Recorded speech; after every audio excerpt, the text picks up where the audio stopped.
look in the video description, because you're going to find all the parts that I use, all the tools that I use, torque specs, crush washer sizes, almost everything that you need to know is going to be in there.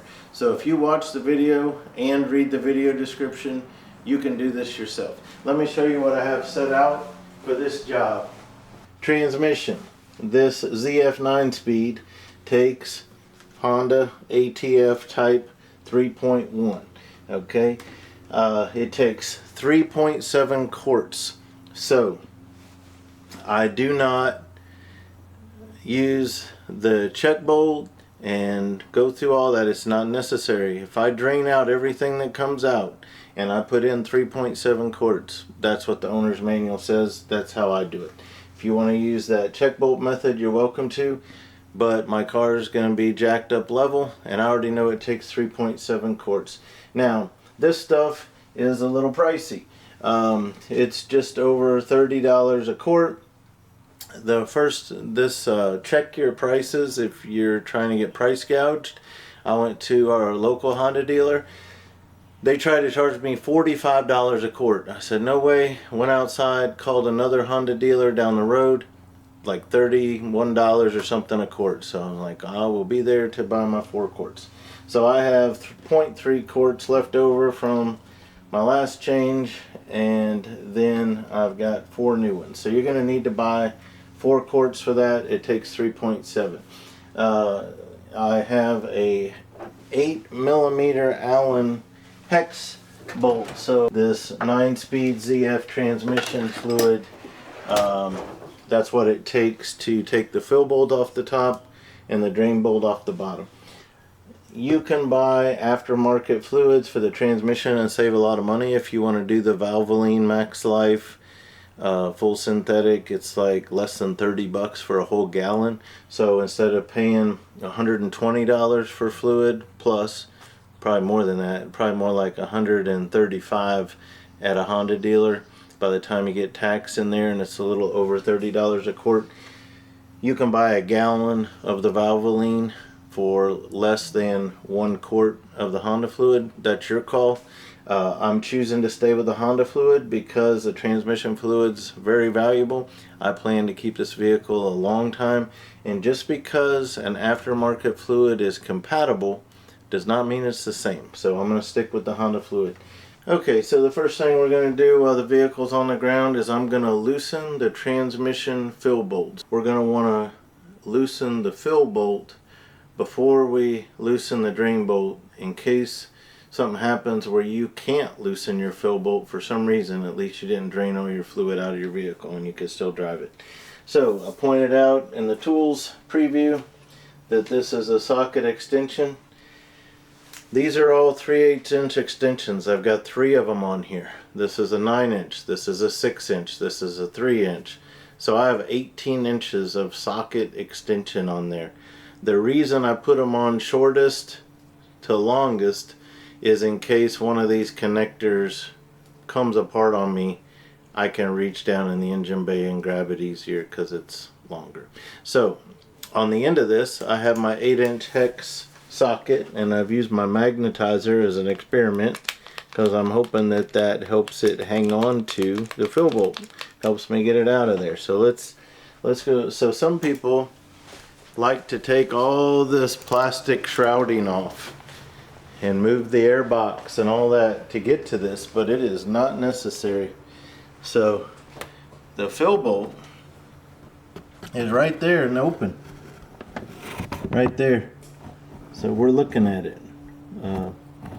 Right there's your fill bolt. So let me get this on there and then maybe you can get it on video.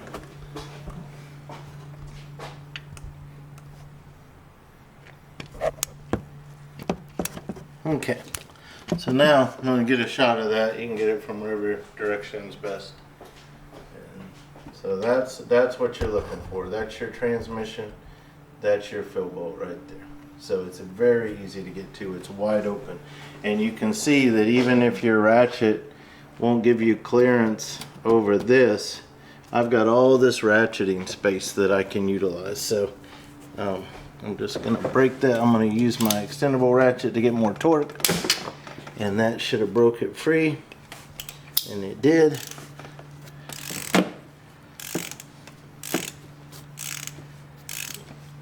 And I don't even need the ratchet part anymore. I'm just gonna loosen it by hand.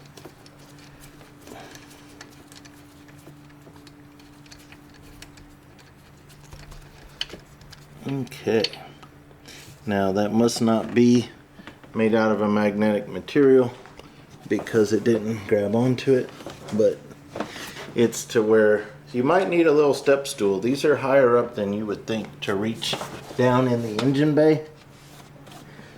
I can reach down and grab it, and that's what I'll do to start it when I put it back in. So, important thing about these transmission bolts. So there's one of these on the top called the fill bolt, one of these on the bottom called the drain bolt, and one on the side called the check bolt if you wanted to use it to check the level.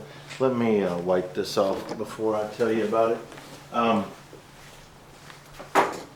Got transmission fluid on it. So these are unique in a lot of ways, that they use an 8mm hex. That's unique. That the drain bolt does not have a magnet on it. That's unique for a transmission. And that they do not have a crush washer. So those are all kind of unique things. So what they do have is a built-in gasket material. Okay, that greenish color. Now, some manuals will say you're supposed to replace these every time you loosen them. But they're like 30 bucks a piece. And the Honda dealers I've spoke to said they never replace them. And so you'll know they're working if you have no leaks. So if I ever do this service and like I get under the car, and the most likely place to have the leak is going to be on the drain bolt. It could be on the check bolt, but most likely on the drain bolt. If I get under there to do my transmission drain and I see that it's leaked, then I'll replace it. But if it's not leaking, why would I replace a $30 bolt that's probably going to last hundreds of thousands of miles and probably never need to be replaced? So anyway, that's what they look like, and that's why there are no crush washers for the transmission. So we're just going to set this aside until we get to that part of the job to refill that fluid. Right, so we had taken our fill bolt to our transmission fluid off when the vehicle was on the ground. So now we have our vehicle safely on jack stands and floor jacks. We have some plastic sheeting under the car. I have this catch basin to catch my fluid in. I have a Lyle spill-free absorbent pad there to kind of, when the fluid hits it, it keeps it from deflecting off and making a mess. I'm not concerned with measuring what comes out because I already know it takes 3.7 quarts, so I do not need to measure that. My drain bolt is going to be the 8mm hex socket that we use to take the fill bolt off at the top. It's the same on the bottom. You can use a 3/8 inch ratchet, preferably an extendable ratchet, something with some torque on it. I'm going to experiment by using the stubby impact gun to just see how it works, breaking free these things that are torqued. This will be the first time I tried using it for that purpose. So I have a 3-inch extension and a 3/8 inch, the 8mm Allen. I may not need the extension, but I have it. When I'm done, I'm going to torque the drain bolt back down to 26 foot-pounds. So I already have my 3/8 inch torque wrench set for that. Remember, there's no crush washer on this. Once I get it broke free, I don't want my fluid getting on my impact gun, so I have this ready so I can get out to the side and get away from the fluid. You don't need either one of these to do this job. You can do it with a regular 3/8 inch ratchet. These are jobs I do all the time, so I've invested in them over time. Try to make things easier and cleaner as I figure things out. I'm going to have some rags available. Come down here and I'll show you what we're dealing with. I'm going to grab a permanent Sharpie marker, and I wrote on here when I did this service at 30,000 miles. I wrote on things under there. I'm curious to see if they've worn away. I wrote like what the ATF for automatic transmission fluid, the transfer case, and I'm curious to see if my markings are still there, just to identify them easily. So I'm gonna come underneath here now. Kind of keep my pan out of my way until I need it, but it's there. I have a rag available if I need it. Okay, so coming under the vehicle, what are we looking at here?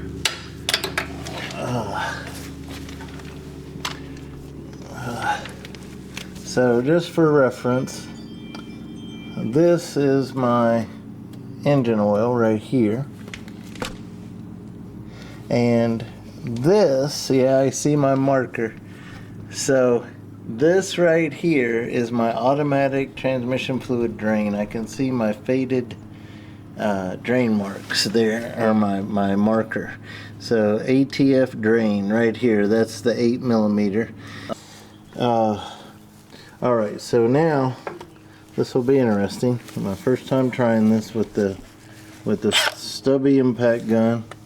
Seeing how it might be helpful or may not be, instead of using a knuckle buster torque wrench, just wondering if it'll break that free. Oh my, yes. So before it starts to spill, I'm going to put that back, get that under there. That's awesome.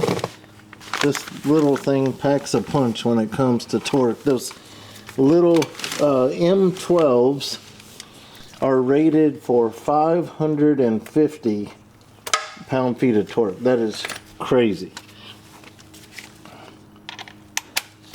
So I want to make sure, so now I use this to get me out of the way right here. So I get this on there, I'm going to get that, it's going to come straight down, and then I get out of the way, I don't get filthy, and then while that's draining, I just grab a rag, whoop, dropped it. It's going to be easy to find in that pan. Okay, so our automatic transmission fluid is barely dripping. We just let it do that for like 3 or 4 minutes. Got rid of the steady, slow stream and got it down to barely a drip. And even though this is going to get wet again, I just wipe it down, just so we know it's a clean surface, even though it's going to get more fluid on it right now. So I just kind of wipe that, and then I take my drain bolt that I've already cleaned, and I just by hand start to tighten it.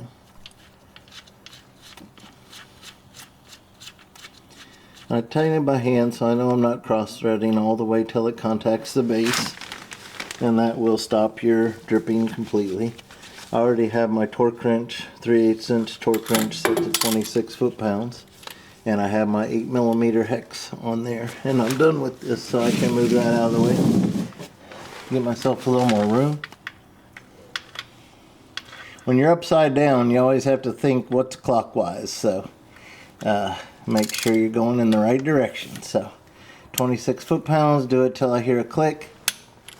Alright, that's it. So that is secure. So now I can go back up top and put in 3.7 quarts of transmission fluid, and then I can put that bolt back on as well. Alright, so we're getting ready to add our automatic transmission fluid. It takes 3.7 quarts. So I took all my quarts, poured them into here. I got my markers here.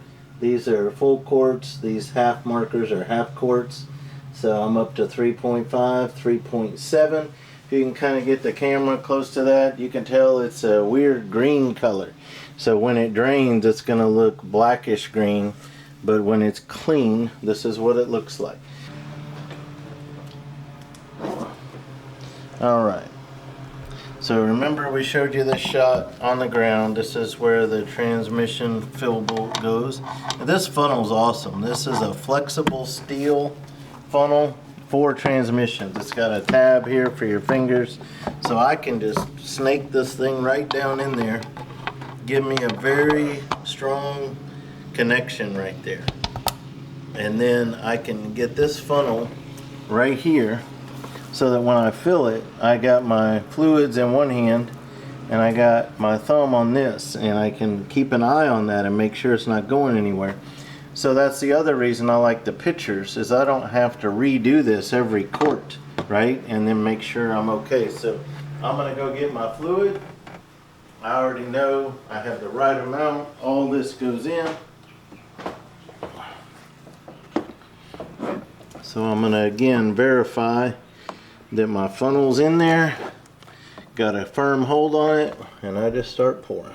And I pour slowly, because when you put that funnel in, you can kind of tell it's hitting up against. So I don't want to pour too fast and not give that fluid time to disperse. So I got my eye on both where I'm pouring and also where it's going into the transmission, making sure I don't have any spilling. If it spills at all, I can stop pouring immediately.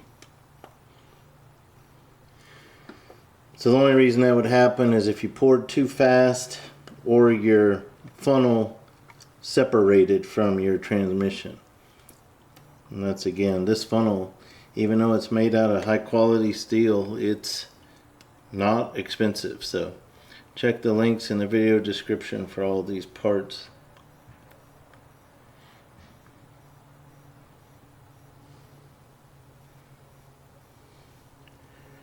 The transmission fluid really is an easy job, as you're seeing. This top fill bolt was easy to remove. It's going to be easy to put back. The bottom drain bolt's easy to find, easy to remove, easy to put back. You can save yourself hundreds of dollars by doing this job yourself. Hundreds.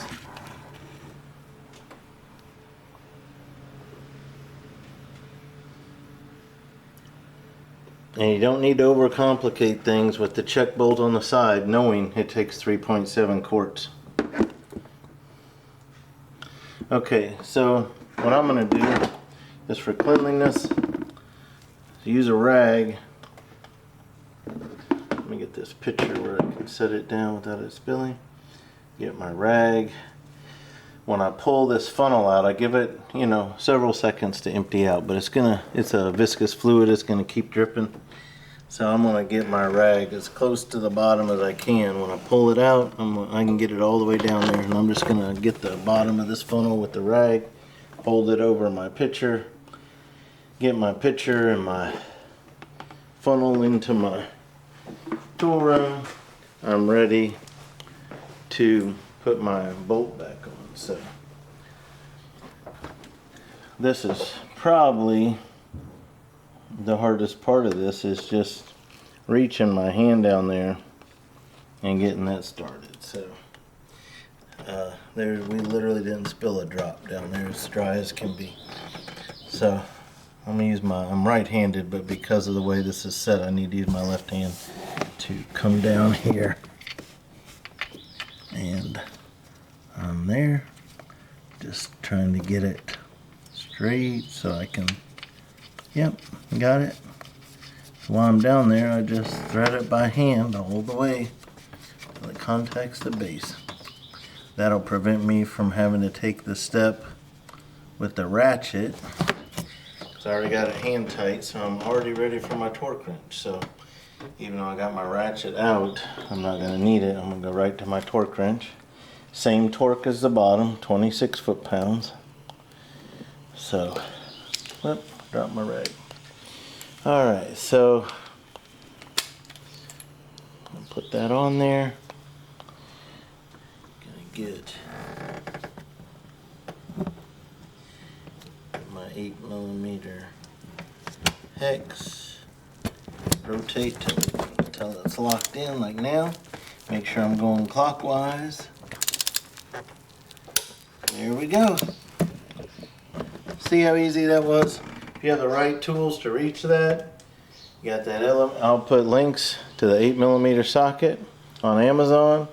This set with the extensions. So remember, we got a 9-inch, a 6-inch, and a 3-inch. So total of 18-inch extension on a 3/8. With that on the end, works easy. So the transmission fluid is done. For those that are worried about starting it up, putting it in gear, moving it through the gears, doing it this way, that's not necessary. You already have the right amount of fluid in there. As you drive it, it's going to do what it needs to do. That's a method that's only necessary when you're using a check bolt and you're waiting for the fluid to spill out. We already know it takes 3.7 quarts, so that would be a waste of time.